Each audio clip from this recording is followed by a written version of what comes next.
Good morning and thank you for joining us today.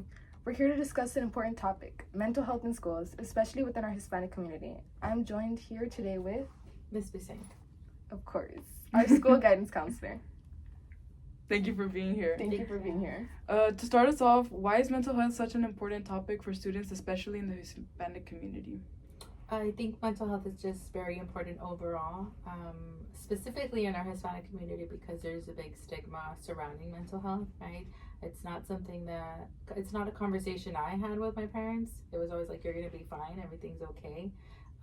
But it's definitely something that I feel over time has changed, but we still need a lot more awareness to ensure that students your age are aware of what mental health is and how they can better support themselves and others around them. Yes, I agree. What are some of the common mental health challenges you see among students, especially those from Hispanic backgrounds? There's a little bit of everything, and I don't think that's specific to Hispanics, but I do see the need for more mental health awareness in our community, right? Understanding exactly what is it that they're feeling.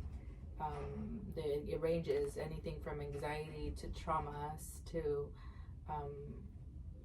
depression, a little bit of everything, right? I see it here in the school, but it's definitely something that the more that people know, the better they're able to just seek help or get the help that they need. Yes. To follow that up, how can schools and counselors like you help students and their families address these challenges? A lot of awareness, right? I try to be as resourceful as possible, getting to know the students so that they know who I am, and if ever they need it, they can come and look for me.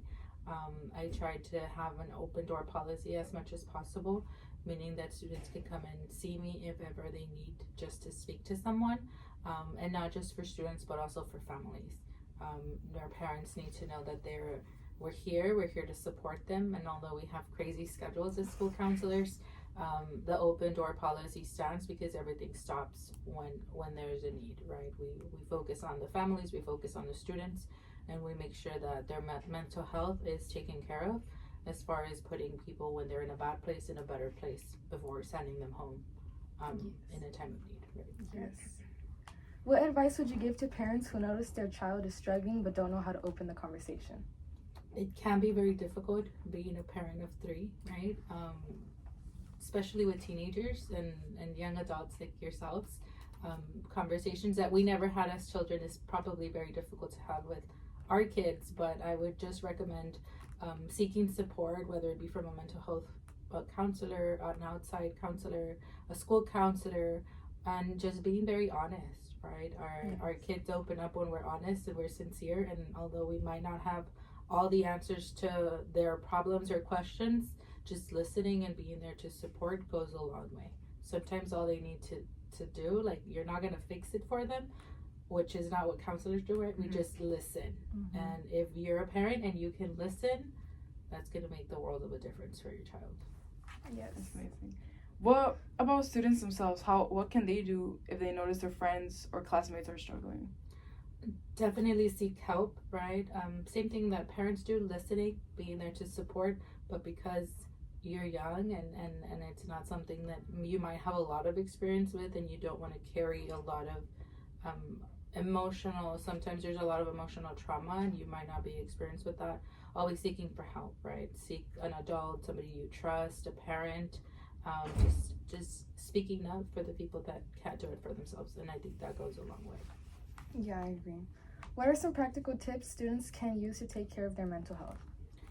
Exercising is a big one. Oh, yes. It's not very common, right? Like, some students love to exercise, others not so much, and especially when you're feeling anxious or depressed, exercising isn't the first thing that you want to be doing. You want to be in bed cuddled up and away from everyone, right? But definitely exercise. It'll do wonders for you if you go out and just get moving. Making sure you're healthy, right? Getting a check-in with your medical doctor, making sure that everything's right, and just asking questions. Something doesn't feel right, it's not. So just seeking help, whether it be from a school counselor, your parents asking them to take you in for a check-in, or just getting informed, being aware of what it is that's out there. Yes. To wrap this up, is there anything you'd like to share with us about the importance of mental health? I think it's important for everybody to know that mental health is like everybody has mental health. It's not, there's a stigma that mental health is like you're depressed or you're bad or you're sad or you're crazy, and not necessarily. Just like we all have physical health, we all have mental health, right? Whether it be good or bad, we have it. We just need to be self-aware to be able to address it and know what to do whenever we're not feeling ourselves, right? Whenever we need to ask for that extra help.